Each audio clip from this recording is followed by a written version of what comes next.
dan juga dikaruniai kesabaran. Terus bagaimana hubungan dengan anak Karena saya yang kedua-duanya sekolah baik. pesantren? Sehat, syukur Ini baik. mau nanya. Sakit, sabar juga baik. Terima kasih Bapak. Namun yang lebih kita sukai adalah sehat dan syukur. Assalamualaikum warahmatullahi wabarakatuh. Alhamdulillah hamdan katsiran thayyiban mubarakan fi kama yuhibbu rabbuna wa yarda.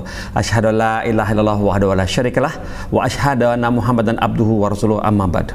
Pemirsa Fatwa TV, alhamdulillah sore ini kita jumpa lagi di program kesayangan kita, Live Interaktif Tarbiyah Islamiyah. Nah, Tarbiyah Islamiyah yang kali ini masuk ke episode ke-12. Episode ke-12 ya, berarti 3 bulan lebih ya, insyaallah ya, alhamdulillah. Dan program ini juga diasuh oleh Al-Ustadz Nafi Zainuddin Hafizahullah Ta'ala. Dan saat ini beliau sedang ada di posisinya dekat rumah orang tuanya di tanah kelahiran insyaallah ya, Temanggung, Jawa Tengah, insyaallah seperti itu ya, di Pondok Menara Quran. Nah, kita sapa dulu Ustadznya biar bisa lebih akrab insyaallah. Assalamualaikum warahmatullahi wabarakatuh Ustaz Sunnah. Waalaikumsalam warahmatullahi wabarakatuh. Bagaimana kabarnya Ustaz? Alhamdulillah. Alhamdulillah. Bagaimana pondok Ustaz? Kabar pondok? Ya alhamdulillah, mohon doanya lancar insyaallah. Apakah sudah mulai buka pendaftaran baru di sana? Mungkin insyaallah pertengahan atau akhir November insyaallah. Oh masya Allah. Itu berarti bulan-bulan yang sibuk ya Ustaz ya? Alhamdulillah. Ya pemirsa Fatwa TV, ini Ustadz Nafi Zainuddin ini adalah mudir di Menara Quran di Temanggung ya, sebuah pondok untuk tahfiz ya Ustadz ya, seperti itu. Dan acara ini pemirsa dan pendengar radio juga dirilai oleh radio anggota Art Visi. Apa aja ya kita sebutin ya radionya. Pertama Radio MD FM Probolinggo, kemudian Radio Al Hikmah Banyuwangi, kemudian Radio Tuah FM Riau. Lantas Radio Amuba Pangkal Pinang, berikutnya Radio Sago FM Sumatera Barat, lantas Radio Gema FM Bontang, kemudian Radio Albina AM Bekasi, lantas terakhir Radio Madinah Caruban. Nah, seperti itulah list atau daftar radio yang merilai langsung acara ini. Alhamdulillah. Ustadz, bisa kita mulai Ustadz acaranya? Insyaallah. Baiklah Ustadz. Ustadz,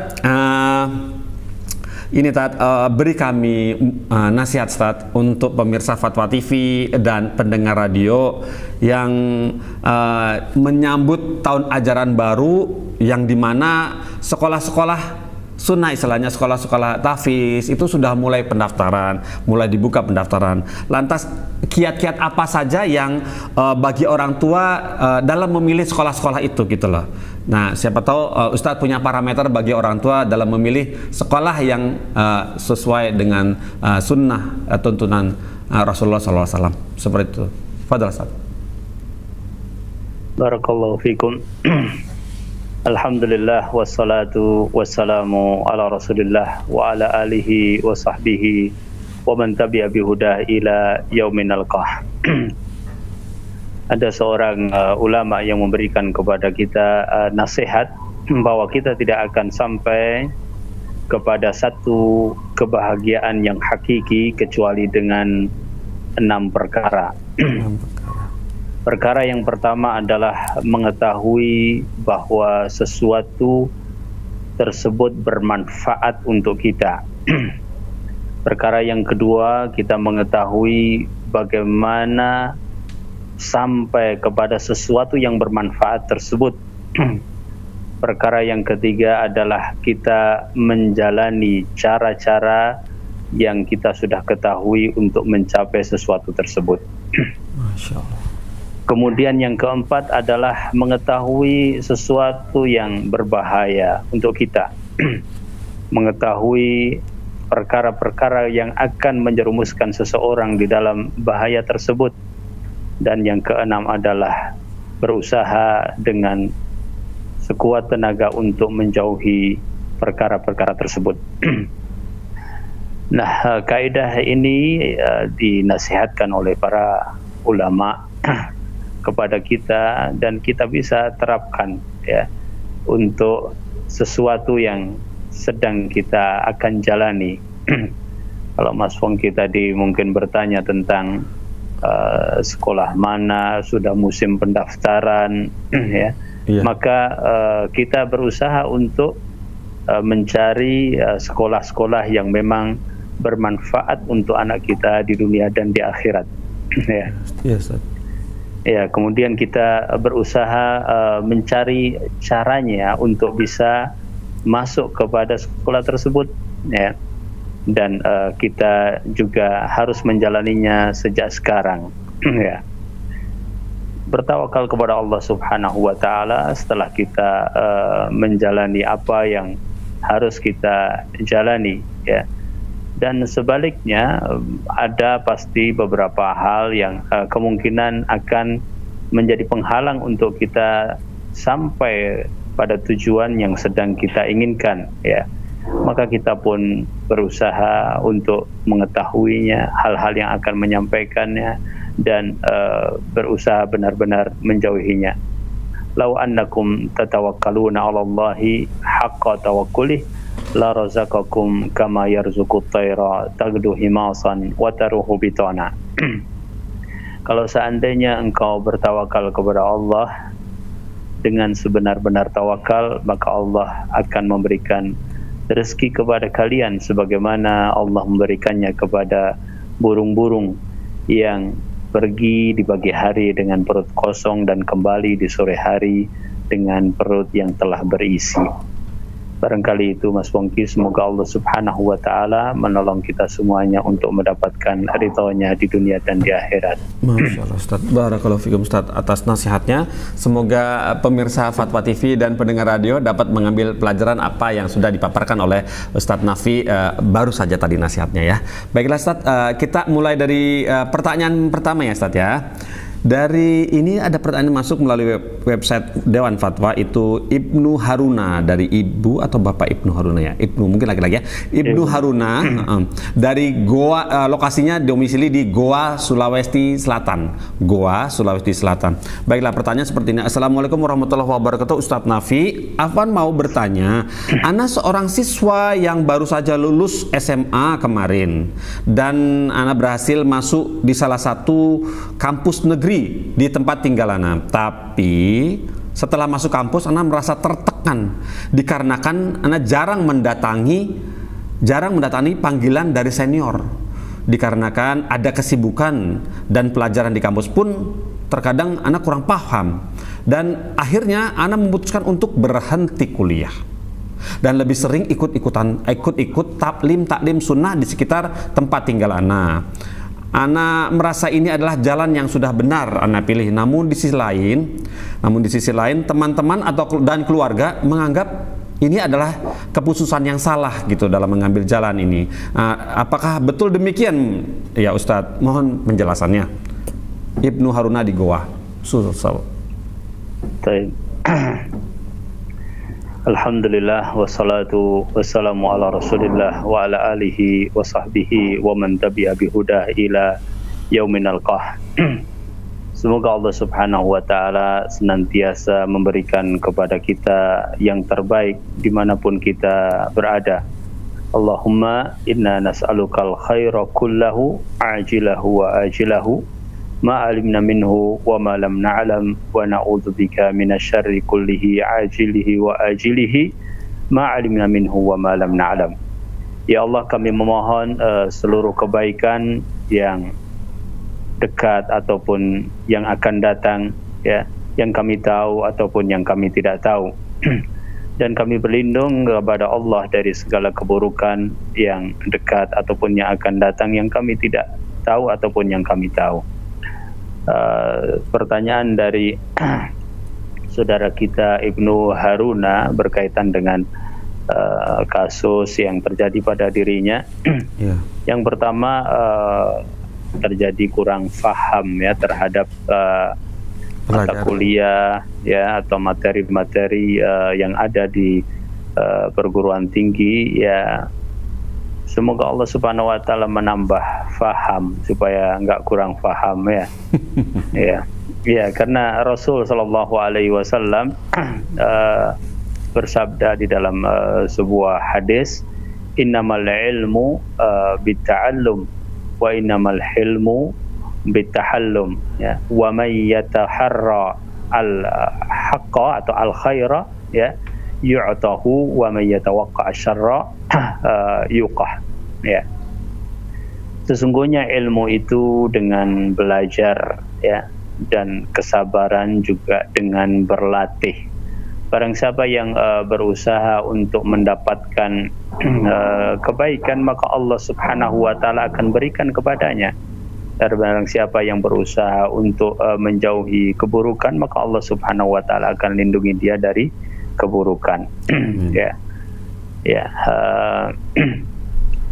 Namun Akhuna juga sudah memutuskan dan nampaknya ada kecocokan hati, ya, bahwa dia lebih cenderung kepada kajian sunnah, ya. Kemudian sebenarnya mungkin bukan membandingkan antara kuliah dengan kajian, tetapi materi kajian atau bisa dikatakan mata kuliah agama, kalau seandainya kita sebut begitu, mungkin lebih pas buat hati dia atau kondisi dia sekarang ini, maka kita berharap bahwa itu adalah bagian dari taufik Allah Subhanahu wa taala. Karena belajar itu juga membutuhkan mailun nafsi, ya, kecenderungan jiwa. Ya. Diceritakan bahwasanya beberapa ulama pun mengalami demikian. Di samping kemampuan yang dilihat pada diri seseorang, juga kecenderungan seseorang untuk menjalaninya. Bahkan Al-Imam Al-Bukhari rahimahullahu ta'ala ya, di awal perjalanan rihlatu talabil ilmi berusaha untuk mempelajari fikih sebagaimana diceritakan, ya. Namun kemampuan beliau nampak pada hadis, ya, sehingga mendapatkan nasihat dari salah seorang gurunya untuk belajar al-hadis dan akhirnya biidznillah taala menjadi imam al-hadis, ya. Demikian juga seperti Umar bin Abdul Aziz rahimahullahu taala, kita mengetahui beliau adalah seorang khalifah, ya. Beliau sebagaimana diceritakan oleh Ibnu Katsir rahimahullahu taala menyebutkan bahwasanya innali nafsan tawaqah, ya, bahwasanya aku ini mempunyai jiwa yang berkeinginan besar, ya. Jadi keinginannya ada pada diri Umar bin Abdul Aziz sehingga bisa mencapai tujuan-tujuan yang beliau inginkan, ya. Pertama kali beliau ingin menikah dengan Fatimah binti Abdul Malik, ya, maka beliau pun menikahinya. Kemudian beliau ingin menjadi seorang amir, ya, maka menjadi amir Madinah, ya. Kemudian menjadi seorang khalifah, ya. Kemudian beliau mengatakan kepada raja menterinya, ya, bahwa itu semuanya adalah perkara-perkara dunia. Sekarang jiwaku ingin mendapatkan surga, fa arju an udrikaha, ya. Maka aku berharap bahwa aku bisa mendapatkannya. Jadi keinginan-keinginan tersebut terdorong kuat oleh jiwanya. Nah, maka Akhuna kalau memang ada kecenderungan untuk belajar din, belajar sunnah, belajar agama, kita berharap bahwa itu adalah bagian dari taufik, sebagaimana Rasul sallallahu alaihi wasallam mengatakan di dalam sebuah hadis, i'malu fakullun muyassar lima khuliqalahu, beramallah karena setiap orang itu akan dimudahkan sebagaimana Allah Subhanahu wa taala ciptakan baginya. Ya. Jadi memilih untuk kuliah misalnya di bidang agama, katakanlah di STDI Jember, ya, mungkin ketemu dengan ustaz-ustaz di sana, ya. Ya. Barangkali itu adalah salah satu alternatif yang pas, ya.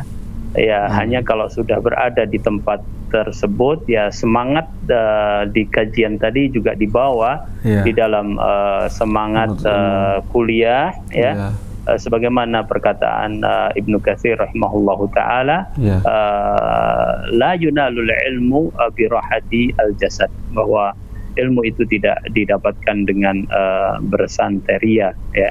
Semoga Allah Subhanahu wa taala memberikan taufik dan insya Allah keluarga dan juga kerabat-kerabatnya, selama kita bersungguh-sungguh berbuat baik kepada mereka dan meyakinkan mereka bahwa pilihan tersebut adalah pilihan yang tepat, insya Allah mereka pada akhirnya bisa menerima pilihan Ananda atau pilihan Akhuna Ibnu Harun, wallahu taala alam. Masya Allah Ustaz, barakallahu fikum Ustaz. Alhamdulillah, Masya Allah nasihatnya. Tadi ada satu kalimat yang tertarik saya Ustaz, tadi yang antum utarakan, ada ilmu tidak dapat diraih dengan santai-santai gitu Ustaz, ya. Jadi harus kerja keras Ustaz, ya. Penuh perjuangan, keringat, ya. Baiklah Ustaz, alhamdulillah seperti itu, ya. Kita bisa mengikutinya insya Allah. Iya betul, Masya Allah, amin. Semoga Ibnu Haruna tadi dapat semangat, dan boleh ada saran dari Ustadz Nafi kuliah di Jember STDI Imam Syafi'i begitu, ya. Tapi Ustaz, pertanyaan berikutnya ini dari Dian Umu Nurul Ustaz di Bintaro, Jakarta.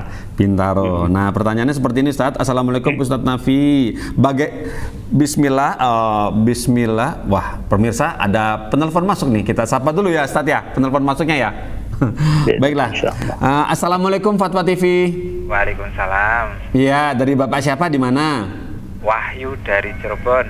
Bapak Wahyu dari Cirebon. Masya Allah. Silakan Pak Wahyu. Ustadz, mau tanya, kalau hukum kalender dinding yang di dalamnya itu ada foto kegiatan santri. Beberapa ustadz-ustadz yang pengajar-pengajar di situ, itu hukumnya gimana Ustadz, ya? Kalau sebenarnya anak sebagai percetakan menerima setiap tahun itu dapat kalender dari salah satu majelis taklim. Gitu. Yang di dalamnya itu ada foto-foto santri-santri, ya. Gitu. Di pondok gitu, ya. Baiklah Bapak Wahyu, itu saja? Ya, itu aja. Terima kasih atas teleponnya, jazakallah khair.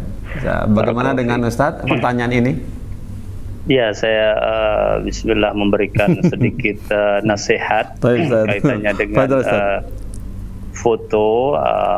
Ya, para ulama menyebutkan masalah gambar yang bernyawa, kemudian foto, ya.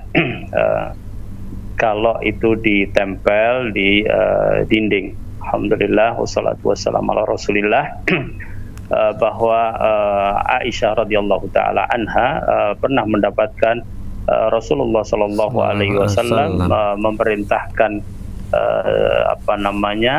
sitar atau kain yang bergambar makhluk hidup untuk dijadikan sebagai alas atau semacam spray atau sarung bantal, itu menunjukkan kepada kita bahwasanya makhluk-makhluk hidup, termasuk foto, ya, foto kita misalnya, kadang-kadang orang kalau zaman-zaman dulu, ya, sebenarnya, ya, masih banyak yang menempelkan foto-foto tersebut di dinding-dinding. Kalau zaman sekarang ini mungkin sudah banyak HP dan sebagainya, kayaknya juga sudah mulai berkurang, ya.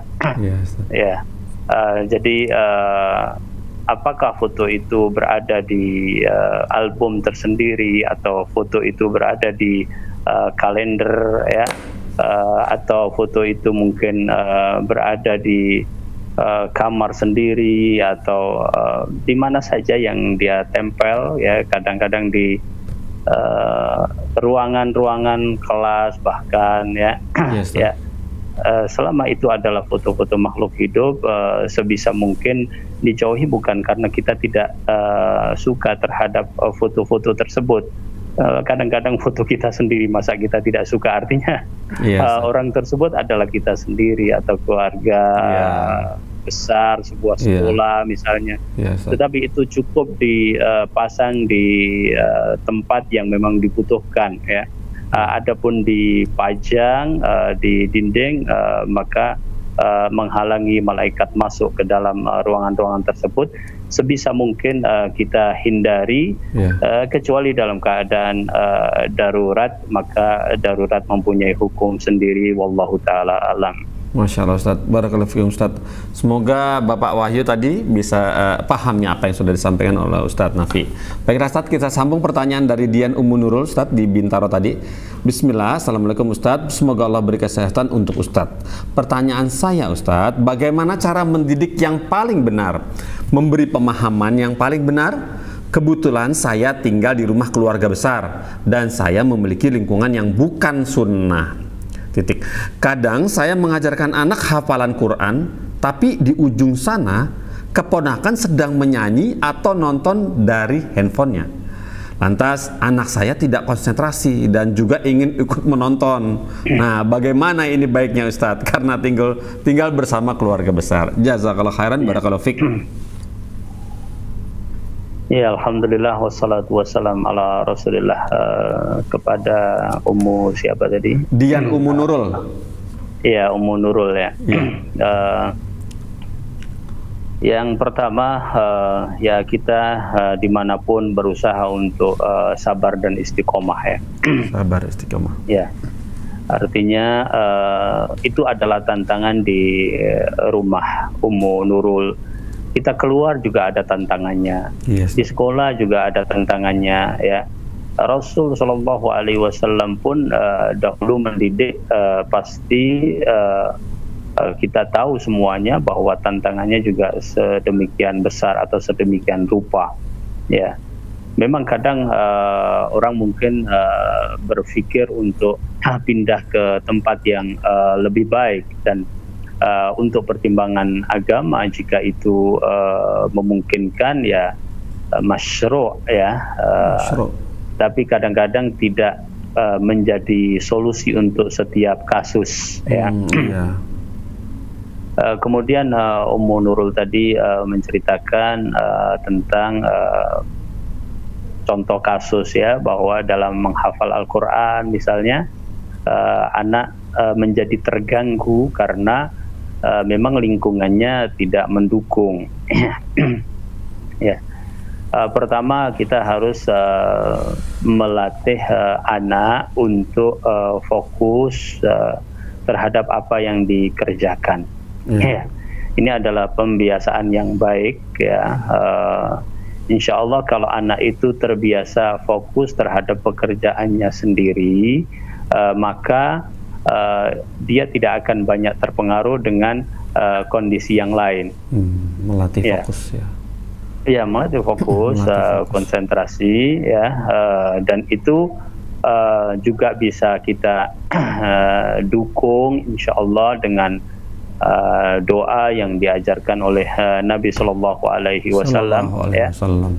Jadi kita minta anak untuk berdoa sebelum memulai, sebagai pengajaran doa tentang maksud daripada kegiatan itu, misalnya dengan doa Allahumma inni a'udzubika min ilmin la yanfa' wa min qalbin la yakhsha wa min nafsin la tashba' wa min da'watin la yustajabu laha. Ya. Ya Allah, aku berlindung dari ilmu yang tidak bermanfaat, dari hati yang tidak khusyuk, dari jiwa yang tidak pernah puas, dan dari doa yang tidak terkabulkan. Dan doa ini diterjemahkan, ya, supaya anak itu mengetahui apa yang dia lafadzkan. Ya. Jadi kita latih dia untuk seperti itu. Kemudian yang berikutnya memang berusaha untuk tahbib, yaitu menjadi. Ya, Ustaz. Afwan Ustaz, bagaimana Ustaz? Baiklah, pemirsa Fatwa TV, Afwan, sepertinya ada gangguan teknis dalam koneksi. Seperti biasa, insya Allah kami tetap upayakan untuk supaya bisa tetap terhubung dengan Ustadz Nafi. Coba sekarang kita cek apakah sudah tersambung. Assalamualaikum Ustadz. Ahlan, alhamdulillah, masya Allah. Ya. Sudah sambung lagi, Afwan Ustadz. Ya. Yang kedua Ustadz tadi, ya tips yang kedua. Doa tadi apa namanya terdengar ya, oleh Yanfa dan seterusnya seperti itu.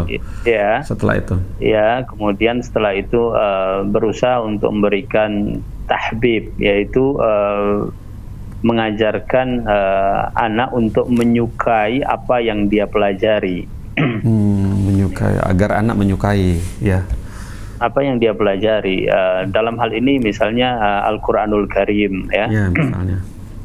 Bahwa untuk menjadikan anak suka terhadap Al-Quranul Karim, kita bisa saja melakukan beberapa cara. Contoh diantaranya adalah memberikan penyemangat atau hadiah tertentu apabila dia menyelesaikan bacaan surat tertentu atau hafalan surat tertentu, ya. Karena hal ini dalam perkara-perkara yang lain pun boleh, maka dalam perkara menghafal Al-Quran juga dibolehkan oleh para ulama. Ya, kadang-kadang dia harus direkam supaya dia semangat. Ya. Saya ingat dulu waktu kecil ya, guru ngaji kita menyuruh untuk menghafal banyak hadis ya, meskipun setelah besar begini ternyata juga tahu beberapa hadis itu dhaif gitu ya. Ya, tapi karena semangatnya ya, guru ngaji kita dulu ya, kita menghafalkan hadis direkam pakai tape recorder ya, zaman dulu, ya, zaman dulu pakai kaset, kemudian diputar kembali dan terdengar apa namanya nafas kita itu sampai masya Allah itu karena semangatnya anak-anak. Nah itu diantara cara untuk tahbib. Kemudian kita tahu bahwasanya kesuksesan belajar diantaranya memang dipengaruhi oleh lingkungan. Keluarga besar ini mau tidak mau juga kita harus berusaha untuk sedikit demi sedikit memberikan pengaruh atau memberikan warna ya, meskipun kita belum dominan gitu ya dalam hal ini ya sekarang ya.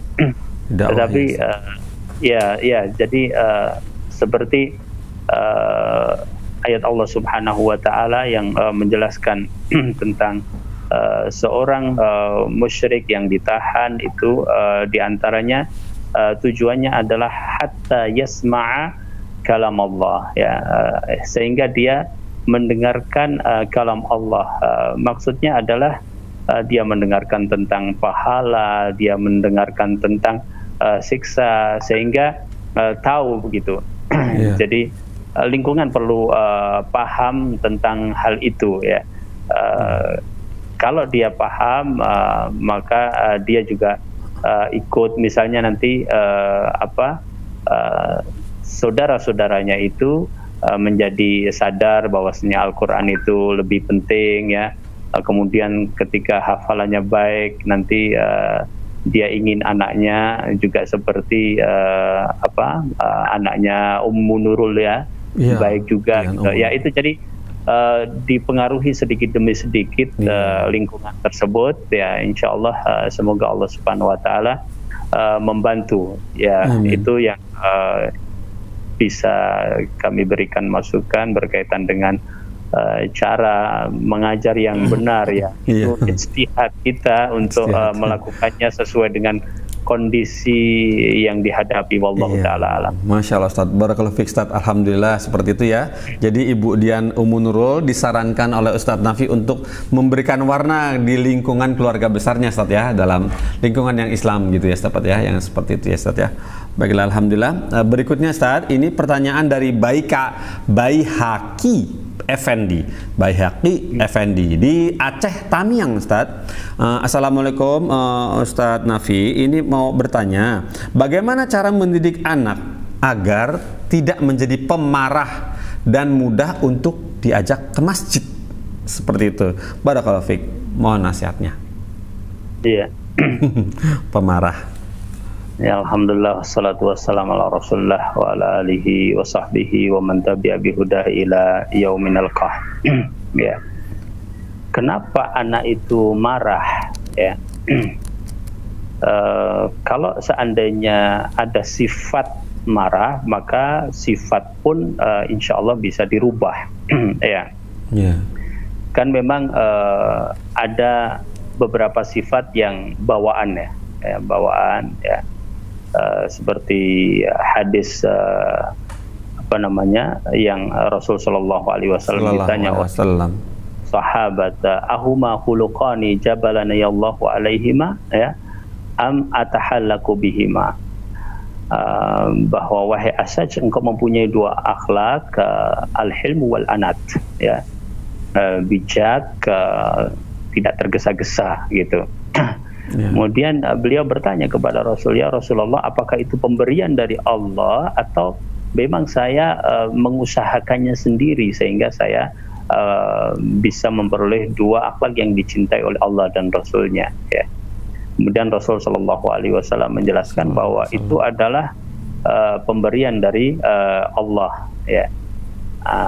Jadi kan ada orang yang memang asalnya pemberani, ada yang asalnya penyabar, ada yang asalnya agak pemarah, ada yang emosional benar gitu ya. Iya, Ustaz. Menjadi masalah gitu. Iya.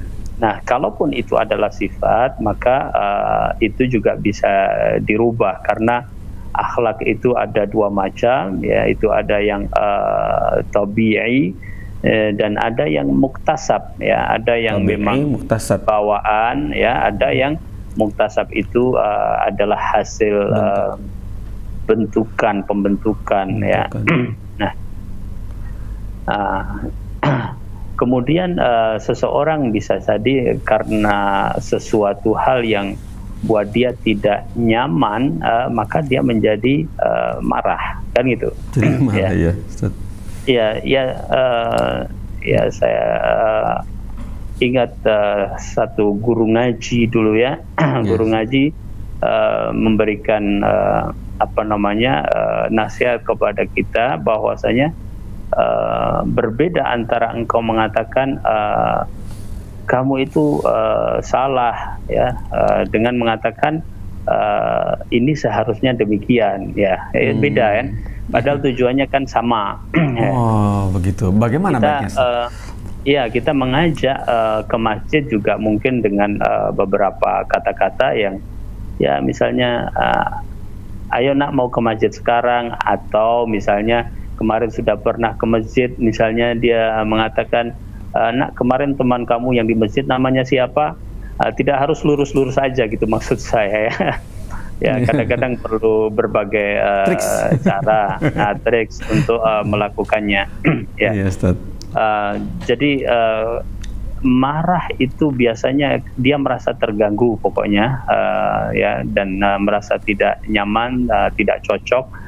Ya, dia lagi asik bermain, tiba-tiba kita kagetin, ayo ke masjid. Ya, itu juga termasuk hal yang buat anak mungkin merasa mengganggu. Tapi kalau mungkin beberapa saat sebelum azan, misalnya mainnya berhenti ya, misalnya, kemudian kita akan siap-siap dan seterusnya, beda tentang tentu masalah persiapan hatinya ya. Oh iya, disiapkan ya, Ustaz.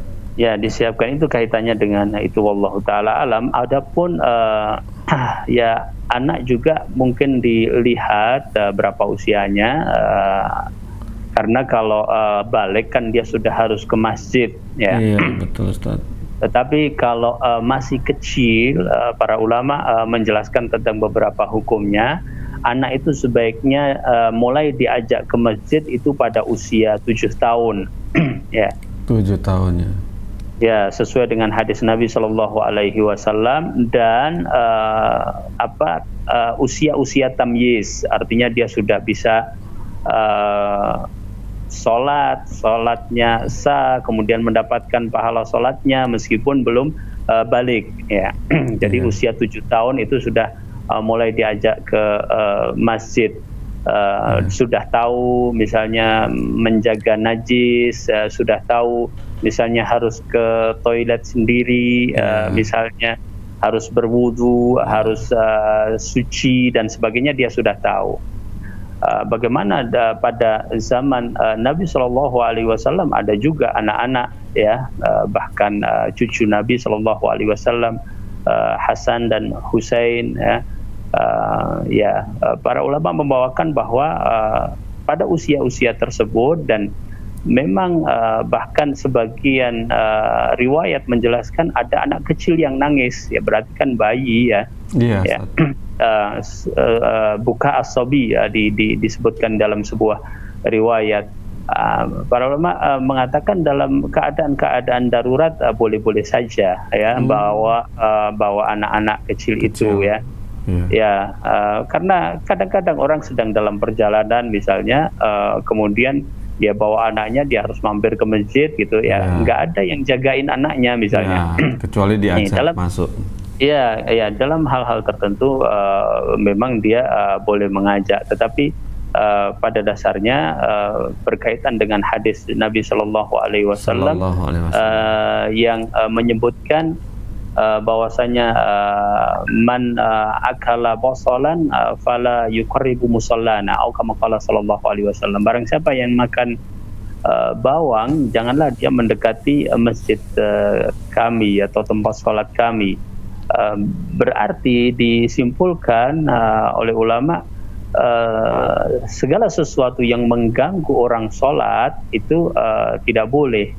Makanya anak-anak kecil jika dia diajak dan mengganggu orang sholat, maka sebaiknya tetap di rumah. Tetap di rumah, iya. Ya, tetap di rumah dan diajarkan sholat dan mengenal sholat di rumah. Nanti pada usia tamyiz, insya Allah dia mulai mengetahui itu. Dan juga Imam Malik rahimahullahu taala pernah ditanya ya berkaitan dengan mengajak anak kecil ke masjid ya, maka beliau memberikan arahan bahwa apabila sudah muadab, artinya sudah tahu adab-adab masjid ya, maka diajak. Beliau menyukai hal itu ya. Tapi kalau belum mengerti, maka beliau tidak menyukai hal itu. Jadi wallahu taala alam, itu mungkin Mas Pongki ya. Baik Ustaz, Masya Allah, barakallahu fiik Ustaz, seperti itu ya Ustaz. Tips-tips agar anak tidak menjadi pemarah dan mudah untuk diajak ke masjid, dan itu beberapa juga Ustaz sudah diberikan nasihat untuk bagaimana batasan-batasan untuk mengajak seseorang anak untuk bisa hadir di masjid. Baiklah pemirsa Fatwa TV dan pendengar radio, kita masuk ke pertanyaan keempat insyaallah. Ini dari Rama Ustadz namanya, bismillah. Assalamualaikum Ustadz Nafi, Afan Ustadz mau tanya nih, saya seorang guru dan mata pelajaran yang saya ajarkan adalah seni budaya. Waduh. Sebagaimana yang kita tahu bahwa musik dan lain-lain itu haram, Ustadz. Dan mata pelajaran seni budaya ada musiknya. Tetapi saya tidak mengajarkan musiknya, Ustadz. Hanya lebih kepada teorinya saja, atau seperti nama-nama suara laki-laki, perempuan dan sekian-sekian, seperti ya sopran, alto, tenor, bass, seperti itu berarti ya, jenis-jenis suara gitu. Iya. Saya ngerti banget nih nanyanya. Yes, jenis suara laki-laki itu ada dua Ustadz yang gitu. Ya tenor dan bass rendah banget. Sementara perempuan itu ada sopran dan alto. Suara rendahnya perempuan itu alto, suara tingginya perempuan itu sopran. Nah dia Bapak Rama ini hanya mengajarkan teori-teorinya seperti itu aja. Nah, apakah ini masih diperbolehkan Ustadz? Sementara profesinya sebagai guru seni budaya. Mohon nasihatnya. Iya, iya. Akhuna Rama, alhamdulillah wassalatu wassalamu ala rasulillah. Semoga Allah subhanahu wa ta'ala memberikan kebaikan dimanapun kita berada ya. Yang pertama saya ingin mengawali bahwa materi umum itu selagi bermanfaat untuk kaum muslimin, maka insya Allah berpahala kita mengajarkannya. Ya, saya tidak tahu persis rincian seni budaya, tetapi saya yakin bahwasanya seni budaya itu tidak khusus berkaitan dengan musik, ya. Ya, Ustaz, betul, Ustaz. Ya, karena kalau musik kita pernah menyampaikan tentang hukum keharamannya, ya, sebagaimana jelas di dalam Al-Quran dan Sunnah, bahkan juga 4 imam madhab. Ya. Nah, karena tidak berkaitan dengan khusus itu, maka selagi perkara-perkara yang lain termasuk perkara adat istiadat itu tidak bertentangan dengan syariat, maka diakui bahkan di dalam syariat, ma lam ya'ti syar'u bil haddi fa bil urfi uhdudi, ya, yang tidak ada ketentuannya di dalam syarak dikembalikan kepada uruf, adat, kebiasaan, selagi itu sesuai dengan syarak atau syariat. Ya. Kemudian bercerita tentang sesuatu yang haram, itu kita tidak melakukan perbuatan yang haram, ya, kecuali berbangga dengan perbuatan yang haram. Ya. Ya. Kemudian kita bercerita tentang sesuatu yang haram, sering kita melakukannya, bahkan dengan menjelaskan hukum-hukumnya misalnya, maka tentu saja itu adalah bagian daripada pengetahuan yang diperlukan. Ya. Iya, Ustaz. Intinya bahwa kalau masih banyak maslahat, ya, pada satu tema tertentu, ya, di misalnya kalkulasi bahwa tema itu masih banyak maslahatnya, kemudian ada sedikit, ya, yang tidak terlalu mempengaruhi, maka secara umum masih tidak kemudian dikatakan sebagai haram, wallahu taala alam, ya. Jadi karena saya tidak tahu persis apa dalamnya, maka saya hanya memberikan kaidah-kaidah umum, dan semoga Allah Subhanahu wa taala memberikan taufik kepada para ahli pendidikan, para ahli pendidikan untuk ya, memberikan kepada anak didik beserta didik segala hal yang bermanfaat, termasuk Al-Quranul Karim. Alhamdulillah, ya, kita beberapa kali pernah membahasnya bahwa qiraah dan membaguskan di dalam qiraah juga termasuk hal yang sangat bermanfaat, ya. Ya, bermanfaat insyaallah. Dan sekali lagi bahwa segala sesuatu pada asalnya apabila berhubungan dengan perkara-perkara duniawi dan tidak bertentangan dengan syar'i, maka itu masih boleh-boleh saja, wallahu taala a'lam. Namun apabila perkara-perkara yang haram, misalnya, ya, tetaplah dia itu haram. Kita pun menjelaskan sebijak mungkin agar orang memahami bahwa segala yang diharamkan oleh Allah Subhanahu wa taala itu bermadarat kepada manusia, Allah taala alam. Masya Allah, Ustaz, Masya Allah. Jazakallah khair, Ustaz, atas idenya dan masukannya untuk para pelaku pendidik dengan disiplin ilmu seni budaya, Ustaz, ya. Seperti tidak hanya musik saja, bisa juga dengan norma-norma yang baik, yang sesuai dengan syariat, yang tidak bertentangan syariat, itu insya Allah masih diizinkan, Ustaz, ya. Seperti itu, ya, Ustaz, ya, selama tidak bertentangan dengan syariat. Masya Allah. Baiklah, Ustaz, ini pertanyaan berikutnya dari Umu Nadif di Sumatera Barat. Umu Nadif bertanya seperti ini. Assalamualaikum Ustadz Nafi, bagaimana cara menyikapi anak yang saat ini menjadi kecanduan main game? Apalagi di masa pembelajaran daring ini, anak saya selalu curi kesempatan untuk main game di saat jam belajar. Walaupun sudah sering ana tegur, kalau data selulernya ana matikan, pengaruh ke pelajarannya, gitu. Kalau data selulernya ana matikan, bisa pengaruh ke pelajarannya. Syukran jazakumullah khairan Ustaz atas nasihatnya. Iya, Kecanduan game. Canduan game, subhanallah, alhamdulillah, wassalatu wassalamu ala rasulillah wa ala alihi wa sahbihi wa man tabi'a bihuda ila yauminal qah. Ya. Saya juga ingin memulai bahwa permainan-permainan untuk anak, ya, selagi itu membantu pertumbuhan anak, ya, misalnya membantu pertumbuhan perkembangan otaknya, misalnya, ya, membantu ketangkasan pada fisiknya, ya, struktur berpikirnya, dan tidak bertentangan juga dengan hukum-hukum syariat, maka pada asalnya ya boleh, ya. Boleh.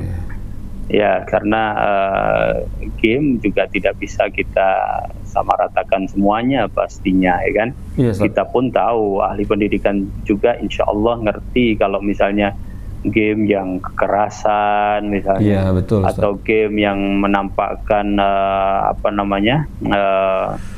ya gambar-gambar yang tidak baik, ya insya Allah para ahli pendidikan sepakat dengan para ulama tentang ketidakbolehannya. Ya.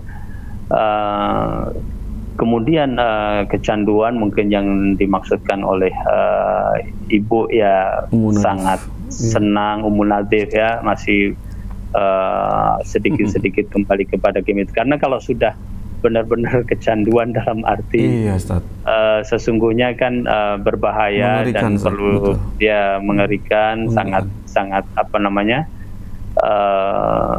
perlu untuk segera ditangani, ya. Kemudian dilakukan mungkin kerjasama dengan para ahli, ya. Apakah perlu misalnya dengan psikolog dan sebagainya, ya. Itu kalau memang sudah benar-benar kecanduan dalam arti itu, ya. Ya, dan subhanallah, anak-anak yang memang sudah suka terhadap game tertentu, game online, ya, mulai di situ ada perilaku-perilaku, terutama masalah sosial yang sangat berbeda jauh dengan sebelumnya, ya. Betul. Dia mulai tidak suka kalau diminta untuk membantu atau minta untuk melakukan sesuatu, ya, yang dia tidak mengganggu. Ya, mengganggu waktunya, yang jelas itu dia sangat-sangat tidak suka, ya. Kemudian menghabiskan berjam-jam, ya, di depan laptopnya atau depan HP-nya, ya, kadang-kadang kemudian sangat bermudarat kepada fisiknya, kemudian juga ibadahnya dan sebagainya. Jadi kalau sampai pada kecanduan, ya memang harus segera, ya, dilakukan tindakan yang benar-benar, dan memang agama kita melarang, ya, israf, berlebih-lebihan dalam segala sesuatu, ya. Al-israf fi kulli syai' manhi anhu, ya. Dikatakan oleh salah seorang sahabat, nuhu anil israfi fi kulli syai', ya, bahwa kita ini dilarang untuk berlebih-lebihan dalam segala sesuatu, ya. Ya. Adapun masih dalam arti dia sangat suka, belum benar-benar kecanduan, ya. Tadi kan dicontohkan, ya, kasusnya, ya. Yang pertama adalah bahwa anak mempunyai hak untuk bermain, ya. Mempunyai hak untuk bermain. Mempunyai hak untuk bermain. Saya jadi ingat tentang satu riwayat. Tadi mestinya saya mau sampaikan ketika menjawab Baihaqi tadi, ya, bahwa Rasul Shallallahu Alaihi Wasallam dalam Sahih Muslim, ya, sebagaimana diceritakan oleh Jabir ibnu Samurah ya, bahwa beliau waktu mengikuti Rasul Shallallahu Alaihi Wasallam sholat, kemudian keluar dari masjid, Rasul Shallallahu Alaihi Wasallam mengusap pipi-pipi mereka, ya. Itu kan bentuk kasih sayang, bentuk ya memberikan hak anak gitu ya, memberikan hak anak sebagaimana ya Aisyah radhiyallahu taala anha mempunyai permainan dan banyak sahabat-sahabat ya memiliki itu, demikian juga Anas ya, Ibnu Malik dan seterusnya. Nah, oleh karenanya berikan kepada dia waktu bermain, akan tapi dengan dialog, dengan kesepakatan ya. Ya, jadi berapa waktunya bermain, selagi mainan itu adalah mainan yang boleh ya. Kemudian kapan diberikan waktu bermain ya. Kemudian juga apa saja permainan yang dibolehkan ya. Nah, biasanya problem dari daring itu adalah anak memegang HP dan di luar pengawasan orang tua, itu masalahnya. Iya. Ya. Jadi dia beralasan mengerjakan tugas ya, kemudian dia kerjakan itu di kamarnya ya. Atau di tempat yang orang tua juga sedang sibuk misalnya.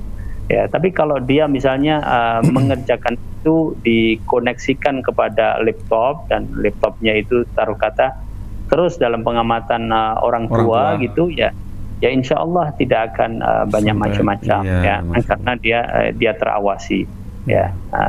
Jadi yang pertama berikan hak itu, tetapi juga ya tetap dengan kesepakatan dikasih batasan waktu. Ya. Masya Allah Ustaz, Masya Allah Ustaz. Ya. Oke, Ustaz. Kan yang ada juga perlu kita cari alternatif kegiatan pengganti ya. Ya, itu dia. Jadi kalau disiapkan memang, dulu ya, Ustaz ya. Ya, itu dia. Maksudnya perlu juga kesepakatan dengan guru sekolah. Jadi ada satu cerita di mana di antara madharat daring ini ketika gurunya tidak memberikan batasan waktu ya. Kan kalau dibatasi waktu kadang juga repot ya. Tapi kalau dilonggarkan tanpa waktu itu juga bermudarat ya. Ya, jadi misalnya boleh nanti menyerahkan tugasnya sampai jam 10 malam boleh, katakanlah begitu. Nah, itu jadi masalah ya, jadi masalah. Sehingga memang perlu ada pembatasan tertentu sehingga durasi tertentu sehingga tidak terjadi hal itu. Di samping coba carikan wallahu taala alam kegiatan pengganti setelah dia selesai ya. Jadi setelah selesai itu ada kegiatan-kegiatan pengganti yang sesuai kira-kira replacement activity. Baiklah Ustaz, Masya Allah Ustaz, ini Alhamdulillah sudah cukup banyak yang Ustaz jawab melalui website ini, pertanyaan dari website, dan Alhamdulillah kita sudah masuk penelpon, tapi waktu kita terbatas Ustaz, cuman punya 5 menit. Iya, baiklah Ustaz, sekitar 6 menit gitu. Semoga Ustaz masih sempat ya bisa mencarikan solusi dari penanya yang berikut ini. Assalamualaikum Fatwa TV. Assalamualaikum. Waalaikumsalam. Iya, baiklah, dari Ibu siapa di mana? Dari Ibu Elsa di Sulawesi Barat. Ibu Elsa, Sulawesi Barat. Silakan Ibu Elsa. Assalamualaikum Ustaz. Assalamualaikum warahmatullahi wabarakatuh. Ya. Ini kan ada anak mau masuk di pondok pesantren tahfiz, tapi ada tekanan dari bapaknya begitu. Gimana Ustaz cara menyampaikan ke bapaknya ini? Tekanan tidak boleh gitu, maksudnya apa bagaimana Ibu? Ya dengan pertimbangan ya jauh lah atau bagaimana ya? Berapa usianya Ibu? Usianya siapa? Udah kelas ini, sederajat SMA kelas 3. Oh ya. Baik Ibu. Ya. Baiklah, seperti itu Ibu Elsa? Iya. Baiklah, itu saja ya? Ya. Terima kasih, ditunggu jawabannya Bu ya. Jazakillah khair sudah telepon ke Fatwa TV. Tafadhal Ustaz. Iya, pertanyaan dari Ibu Elsa. Ibu Elsa ya. Hafizahullah. Jadi putranya mungkin tadi tidak ada masalah insya Allah ya, yang kita pahami sebenarnya untuk masuk tahfidz ya. Tetapi justru permasalahan timbul dari bapaknya ya, yang mempunyai kekhawatiran ya. Ya. Untuk anak yang sudah balik, sudah dewasa, ya sebenarnya perlu berikan kesempatan yang lebih luas ya. Allah Ta'ala alam. Bahkan para ulama pun ya memberikan nasihat agar mereka ini ya Ustaz. Oh, Masya Allah. Oh, taib lah, subhanallah. Ini ada gangguan koneksi lagi. Coba kita sambung lagi koneksinya, pemirsa. Bersabar sebentar, dicoba kembali disambung lagi. Apakah sudah terhubung, teman-teman? Halo. Baik, alhamdulillah. Ustaz, alhamdulillah sudah tersambung. Fadhil Ustaz, lanjutkan. Ya. Alhamdulillah. Iya. Jadi khususnya untuk anak yang sudah balik dan tidak ada masalah misalnya di pertumbuhannya, artinya dia sudah benar-benar insya Allah bisa menjaga diri bersama teman-temannya, mestinya diberikan kesempatan yang lebih luas oleh orang tuanya. Oh ya. Gitu, ya, Masya Allah. Karena bahkan hak dia untuk kemudian menentukan sesungguhnya ya, seandainya tidak ada madarat yang sifatnya dini, tidak ada madarat yang sifatnya syar'i dengan kepergiannya itu, maka sesungguhnya orang tua tidak boleh menghalangi untuk dia menuntut ilmu, apalagi untuk menghafal Al-Quran. Ya. Cuma mungkin tadi Ibu Elsa meminta masukan apa yang seharusnya dilakukan terhadap bapaknya atau terhadap ayahandanya ya.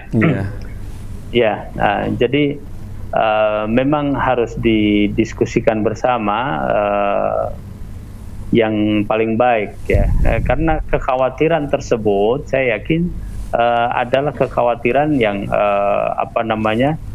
merupakan bentuk kasih sayang. Kalau tadi diungkapkan bahwa jauh dan sebagainya ya. Ya.